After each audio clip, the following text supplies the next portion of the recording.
Hello friends, in this video we will study about मोक्षागुंधन Visvesvaraya और sir MV. Context देख लेते हैं। 15 सितंबर को हम नेशनल इंजीनियर्स डे सेलिब्रेट करते हैं, जो कि बर्थ एनिवर्सरी रहती है सर एम विश्वेश्वरैया जी की। ये डिसीजन 15 सितंबर को इंजीनियर्स डे सेलिब्रेट करने का गवर्नमेंट ऑफ इंडिया ने 1968 में ये डिसीजन लिया था। The day is observe to commemorate the great work of engineers and M Visvesvaraya ji के वर्क को कमेमोरेट करने के लिए हम इस दिन को मनाते हैं एंड यंग इंजीनियर्स को एनकरेज करने के लिए, इनोवेशन एंड इम्प्रूवमेंट के लिए। ओके, नेशनल इंजीनियर्स डे और वर्ल्ड इंजीनियर्स डे डिफरेंट है। वर्ल्ड इंजीनियर्स डे हम यूनेस्को के रिकॉग्नाइज है और वर्ल्ड इंजीनियर्स डे को हम 4 मार्च को सेलिब्रेट करते हैं, जबकि हम नेशनल इंजीनियर्स डे 15 सितंबर को सेलिब्रेट करते हैं। सर एम विश्वेश्वरैया जी एक सिविल इंजीनियर हैं, स्टेट्समैन एंड मैसूर के दीवान रह चुके हैं वो, जिन्होंने काफ़ी इंपॉर्टेंट कंट्रीब्यूशन किया है इंजीनियरिंग, एजुकेशन एंड इकोनॉमी की फील्ड में। एम विश्वेश्वरैया जी एक इम्पॉर्टेंट इंजीनियरिंग पायनियर हैं इंडिया के, जिनका इम्पॉर्टेंट कंट्रीब्यूशन रहा है इरिगेशन टेक्निक्स में, फ्लड डिज़ास्टर मैनेजमेंट में एंड डैम्स के बिल्डिंग एंड कंसोलिडेशन में। उन्होंने वाटर रिसोर्सेज के भी प्रॉपर यूजेज के लिए अपने काफ़ी ज़्यादा उनके इम्पोर्टेंट एफर्ट्स रहे हैं। नेक्स्ट देख लेते हैं अबाउट सर एम विश्वेश्वरैया जी। उन्हें father of economic planning in India भी कहा जाता है। 1934 में उनकी बुक आई थी प्लान्ड इकोनॉमी ऑफ इंडिया, जिसमें उन्होंने पूरे 10 ईयर का प्लान सजेस्ट किया था इंडिया का, जिसमें 1000 करोड़ के एक्सपेंसेस का बताया था। अगर हम 1000 करोड़ स्पेंड करते हैं इंडस्ट्रियल आउटपुट पे पर एनम पर ईयर के अकॉर्डिंग, तो 600% का इंक्रीज़ हमें मिलेगा। ये उस टाइम की इकोनॉमिक कंडीशंस के ऊपर बेस्ड था। इतना अर्ली उन्होंने बताया 1934, जब इंडिया ब्रिटिशर्स के अंडर में था और इंडिपेंडेंट भी नहीं हुआ था। इस वजह से हम उन्हें father of economic planning in India भी कहते हैं। एम विश्वेश्वरैया जी को फर्स्ट इंजीनियर ऑफ इंडिया के नाम से भी जाना जाता है। फॉर इज उनका काफ़ी इंपॉर्टेंट कंट्रीब्यूशन रहा है इंजीनियरिंग एंड एजुकेशन की फील्ड में। बर्थ देख लेते हैं उनका। 15 सितंबर 1861 को उनका बर्थ है मुदेनहल्ली विलेज ऑफ कर्नाटक में। ओके, एम विश्वेश्वरैया जी एक कन्नड़ स्पीकिंग ब्राह्मण फैमिली में उनका जन्म हुआ था। उनके फादर एक संस्कृत स्कॉलर थे। उनकी financial condition is not good at that time. Okay, 12 साल की एज में उनके फादर की डेथ हो जाती है और उनको काफ़ी हार्डवर्क करना पड़ता है और वो यंगर किड्स को ट्यूशन्स देते हैं और उससे अपना गुजारा करते थे। बट इतने डिफ़िकल्ट टाइम में भी उन्होंने अपनी स्टडीज़ को स्टॉप नहीं किया। सर एम विश्वेश्वरैया जी स्ट्रीट लाइट्स के नीचे बैठ के पढ़ते थे और काफ़ी किलोमीटर्स उनको चलना पड़ता था अपने स्कूल तक पहुंचने के लिए। इधर से हमें ये पता चलता है उनकी कितनी हार्डवर्क को कितना स्ट्रगल किया है। बैचलर ऑफ आर्ट्स बीए उन्होंने किया है यूनिवर्सिटी ऑफ मैसूर यूनिवर्सिटी से उन्होंने बीए किया है। With the help of government की ग्रांट से उन्होंने सिविल इंजीनियरिंग अपनी कंप्लीट की पुणे के एक प्रेस्टिजियस कॉलेज से। उनके एजुकेशन कंप्लीट होने के बाद उन्होंने असिस्टेंट इंजीनियर की पोस्ट पे भी वर्क किया पब्लिक वर्क डिपार्टमेंट में, बॉम्बे गवर्नमेंट में। एट द एज ऑफ 22 उन्होंने अपना पहला प्रोजेक्ट कंप्लीट किया, जो कि 15 रिवर महाराष्ट्र में है। उधर पाइप कंस्ट्रक्ट करने का उनका प्रोजेक्ट था। उनका वर्क काफ़ी सराहनीय रहा। इस वजह से गवर्नमेंट ऑफ इंडिया ने उन्हें एडन यमन भेजा, जो कि यमन का उस टाइम का अर्लियर नेम क्या है, एडन है। ओके, गवर्नमेंट ऑफ इंडिया ने उन्हें यमन भेजा था water supply and drainage system की स्टडी करने के लिए 1906-1907 में।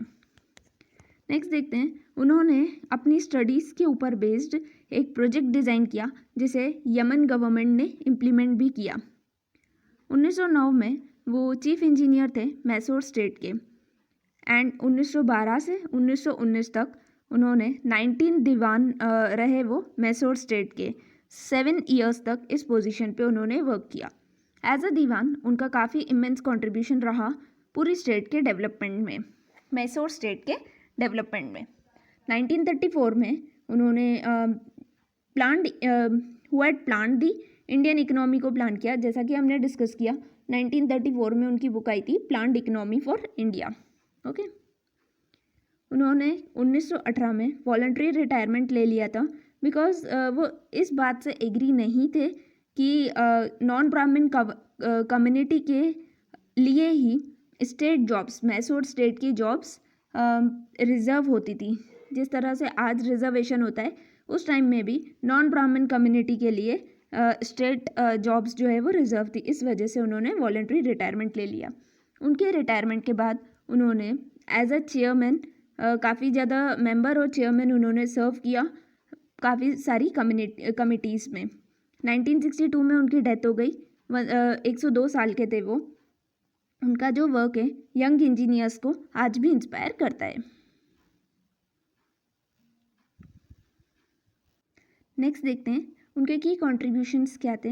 During the course of his professional life उन्होंने कंट्रीब्यूट किया सोसाइटी के लिए। उन्होंने काफ़ी ज़्यादा वर्क किया। नोटेबल उनके contributions majorly Mysore, Hyderabad, Orissa and Maharashtra state में उनका काफ़ी कंट्रीब्यूशन रहा है। उन्होंने मेजर रिफॉर्म्स लाए education, banking, agriculture, commerce, industrialisation and irrigation की फील्ड में। प्रीकर्सर थे वो इंडिया की इकोनॉमिक प्लानिंग के। उन्होंने ऑटोमेटेड डोर्स को इन्वेंट किया that regulate the water overflows from dam से जैसे फ्लड के टाइम पे अगर वाटर ओवरफ्लो होने लगता है तो उस सिचुएशन को कंट्रोल करने के लिए उन्होंने ऑटोमेटेड डोर्स का इन्वेंट किया और ये उन्होंने अपना पेटेंट भी करवा लिया। फ्लड गेट्स को उन्होंने पेटेंट भी करवा लिया। फर्स्ट कड़कवसाला रिजर्वायर जो कि पुणे के पास में आता है, ये पहला ऐसा था जिसने ऑटोमेटेड फ्लड गेट्स को इंस्टॉल किया। ये same system Tigra dam Gwalior में भी इंस्टॉल्ड है। नेक्स्ट देखते हैं वो चीफ इंजीनियर थे फ्लड प्रोटेक्शन सिस्टम के। मूसी रिवर जो कि हैदराबाद के नियर बाय आती है, उसमें काफ़ी ज़्यादा डिवास्टेटिंग फ्लड्स आ गए थे 1908 में। उसको कंट्रोल करने के लिए उन्हें चीफ इंजीनियर बनाया गया था। उन्होंने ड्रेनेज सिस्टम डिज़ाइन किया जिससे कि फ्लड्स को कंट्रोल किया जा सके। चीफ इंजीनियर थे वो मैसूर के कृष्णाराज सागर डैम के भी। व्हेन इट वाज कंस्ट्रक्टेड, जब ये डैम बना था, ये डैम जो है वो लार्जेस्ट रिजर्वायर था पूरे एशिया का जब इसका कंस्ट्रक्शन हुआ था। उन्होंने काफ़ी इंपॉर्टेंट रोल रहा उनका गवर्नमेंट इंजीनियरिंग कॉलेज के फाउंडेशन में, जो कि 1917 में बेंगलोर में स्टैब्लिश हुआ था। लेटर उसका नेम चेंज कर दिया गया, university Visvesvaraya college of engineering उसका नाम रख दिया गया। नेक्स्ट देखते हैं, is one who design the plan for road construction का उन्होंने एक प्लान भी डिज़ाइन किया था। तिरुमाला एंड तिरुपति के रोड का उन्होंने रोड कंस्ट्रक्शन का भी प्लान उन्होंने किया था। विशाखापट्टनम में सी इरोजन को विशाखापट्टनम पोर्ट को सी इरोजन से प्रोटेक्ट करने के लिए भी वो ही चीफ इंजीनियर थे, उन्होंने ऐसा सिस्टम डिज़ाइन किया था। बिहार में मोकम ब्रिज में गंगा रिवर के यहाँ पे जो लोकेटेड है मोकम ब्रिज, वहाँ पर उन्होंने अपना टेक्निकल एक्सपर्टीज़ भी शेयर किया था। नेक्स्ट देखते हैं, he also played a major role in planning the Indian economy को प्लान करने में भी उनका काफ़ी इंपॉर्टेंट रोल था 1934 में, जैसा हम डिस्कस कर चुके हैं पहले। चीफ इंजीनियर थे वो लक्ष्मी तालाब डैम के, जो कि कोल्हापुर महाराष्ट्र में आता है। ये डैम जो है ये बैरन लैंड थी, बंजर ज़मीन थी, जिसे उन्होंने फर्टाइल ग्राउंड फॉर फार्मिंग में कन्वर्ट किया। इसमें उनका इंपॉर्टेंट कॉन्ट्रीब्यूशन रहा है लक्ष्मी तालाब डैम के यहाँ पे। नेक्स्ट देखते हैं, उन्होंने न्यू रेलवे लाइंस का भी इस्टेब्लिशमेंट करवाया मैसूर स्टेट में as a Dewan of Mysore रहते हुए। डेवलपमेंट किया उन्होंने ब्लॉक सिस्टम का भी श्रेय इन्हीं को जाता है। ब्लॉक सिस्टम क्या होता है? ऑटोमेटेड डोर्स, जैसा कि फ्लड की सिचुएशन होती है उसमें ऑटोमेटेड डोर्स का कंस्ट्रक्शन होना जिससे कि फ्लड को कंट्रोल किया जा सके। इससे सुक्कुर सिटी की जो प्रॉब्लम थी इंडस रिवर के नियर बाय जो लोकेटेड है, 1895 में मडी एंड डिस्कलर्ड वाटर की जो प्रॉब्लम थी कि वाटर जो है वो मिक्स हो रहा था फ्रेश वाटर से, तो ऑटोमेटेड डोर से ये प्रॉब्लम भी सॉल्व हो गई थी सुक्कुर सिटी की। नेक्स्ट देखते हैं, these inventions improve dam design. इस इन्वेंशन से डैम की डिज़ाइन इम्प्रूव हो गई। इरिगेशन फैसिलिटीज़ जो है इंडिया में उसमें भी उनका काफ़ी कंट्रीब्यूशन रहा। उन्होंने काफ़ी सारे लोगों की लाइफ्स को सेव किया फ्लड से, ऑटोमेटेड डोर्स का इंस्टॉलेशन से। स्पेशली ये उनके कंट्रीब्यूशंस हैदराबाद, मैसूर, महाराष्ट्र एंड उड़ीसा में देखे जा सकते हैं। एम विश्वेश्वरैया जी के contribution as a Dewan of Mysore या गवर्नर ऑफ मैसूर स्टेट रहते हुए उनके क्या कंट्रीब्यूशंस थे? काफ़ी ज़्यादा इंस्टीट्यूशंस का इस्टेब्लिशमेंट उन्होंने करवाया। Apex chamber of commerce Karnataka में इस्टेब्लिश करवाया।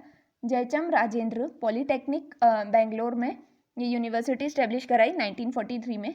Mysore iron and steel works, जिसे हम आज Visvesvaraya iron and steel limited के नाम से भी जानते हैं, भद्रावती में ये इस्टेब्लिश हुआ। ओके, पैरासिटॉइड लेबोरेटरी इस्टेब्लिश हुई।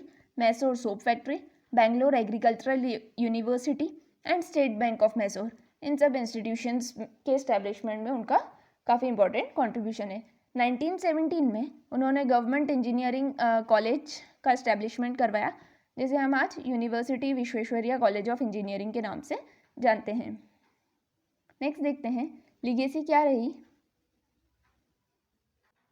15 सितंबर जो है इंजीनियर्स डे ना सिर्फ इंडिया में बल्कि श्रीलंका एंड तंजानिया में भी सेलिब्रेट किया जाता है एमवी विश्वेश्वरैया के कंट्रीब्यूशंस को ऑनर करने के लिए। विश्वेश्वरैया जी को फादर ऑफ मॉडर्न मैसूर की उपाधि से भी नवाजा जानते हैं हम। 1904 में उन्हें honorary membership of London Institution of Civil Engineers से भी अवार्ड किया गया। ये मेंबरशिप उन्हें 50 ईयर्स के लिए दी गई थी। केसर हिंद का भी टाइटल उन्हें मिला था 1906 में। 1911 का जो दिल्ली दरबार होता था पहले, तो 1911 का जो दिल्ली दरबार था उसमें किंग एडवर्ड 7 ने उन्हें CIE की उपाधि से भी नवाजा था। CIE क्या रहता है? Companion of the Order of the Indian Empire. Okay, 1915 में एज दीवान ऑफ मैसूर वो नाइट कमांडर थे of the Order of the Indian Empire by King George 5 ने उन्हें नाइट की उपाधि से नवाजा, जिससे उन्हें सर की उपाधि भी मिली। 1923 के इंडियन साइंस कांग्रेस के सेशन में वो प्रेसिडेंट रहे। भारत रत्न उन्हें 1955 में मिला। 1943 में honorary life member of the institution of engineers India से नवाजे गए। 1953 में उन्हें honorary fellowship of the institution of town planners India से नवाजा गया। 1958 में royal asiatic society council of Bengal ने उन्हें दुर्गा प्रसाद खेतान मेमोरियल मेडल से नवाजा। 1959 में उन्हें fellowship of Indian institute of science IISc Bangalore की फेलोशिप दी गई थी। 2018 में गूगल ने उनके ऑनर में एक डूडल भी लॉन्च किया था उनके बर्थडे के दिन, दैट इज़ 15 सितंबर के दिन, to celebrate his genius work. उनका काफ़ी कंट्रीब्यूशन रहा। टाटा स्टील इंजीनियर्स में उन्होंने एक आर्मर्ड व्हीकल का इन्वेंशन में भी उनका कंट्रीब्यूशन रहा है, जो कि वर्ल्ड वॉर सेकेंड में यूज़ किया गया था ये व्हीकल। 8 यूनिवर्सिटीज़ ने उन्हें ऑनररी डिग्री से भी नवाजा है। एजुकेशन इंस्टीट्यूशंस देख लेते हैं जो कि विश्वेश्वरैया जी के ऑनर में जिनका नाम पड़ा है। To recognise his contribution in the field of education and engineering, Visvesvaraya national institute of technology Nagpur में है। Okay, Visvesvaraya technological university Belagavi में है, कर्नाटक में आता है ये। Most of the engineering colleges इस यूनिवर्सिटी से एफिलिएट हैं। Sir M Visvesvaraya institute of technology Bangalore, university Visvesvaraya college of engineering Bangalore. Next कुछ बुक्स देख लेते हैं जो एम विश्वेश्वरैया जी ने लिखी थी। 1920 में रिकंस्ट्रक्टिंग इंडिया, 1934 में प्लान्ड इकोनॉमी ऑफ इंडिया, 1951 में मेमोइर्स ऑफ वर्किंग लाइफ, ये उनकी ऑटोबायोग्राफी थी। नेक्स्ट कुछ ऑफिसेज देख लेते हैं जिन ऑफिसेज पे वो थे। 1884 में एज अ असिस्टेंट इंजीनियर उन्होंने वर्क किया बॉम्बे गवर्नमेंट सर्विस में। 1909 में वो चीफ इंजीनियर थे मैसूर स्टेट के, उन्होंने सेक्रेटरी टू रेलवेज भी वर्क किया है। 1899 में executive engineer for irrigation Pune के लिए भी उन्होंने वर्क किया है। नेक्स्ट देखते हैं, दीवान ऑफ मैसूर थे वो 6 to 7 ईयर्स के लिए वो दीवान ऑफ मैसूर थे। ओके, 7 ईयर्स के लिए 1912 तक वो, स्टार्टिंग फ्रॉम 1912 से 1919 तक वो दीवान ऑफ मैसूर थे। Indian institute of science Bangalore के गवर्निंग काउंसिल के वो मेंबर भी रह चुके हैं। TISCO that is Tata iron and steel company के वो मेंबर रह चुके हैं गवर्निंग काउंसिल के। Member of Back Bay inquiry committee London के भी वो मेंबर रह चुके हैं। नेक्स्ट कुछ कोटेशन देख लेते हैं फ्रेंड्स। अगर ये हम कोटेशन अपने एग्ज़ाम आंसर्स में लिखें तो ये काफ़ी वेटेज देती है। ये एम विश्वेश्वरैया जी की कोटेशन है। To give real service you must add something which can not be bought or measured with money. Okay, next sir M Visvesvaraya ji का ये दूसरा कोटेशन है। No one person can shape the life of another, your success and happiness depends upon your own self, think for your self and have a plan of life. Okay friends, thank you. If you like my channel, please do subscribe. Thank you.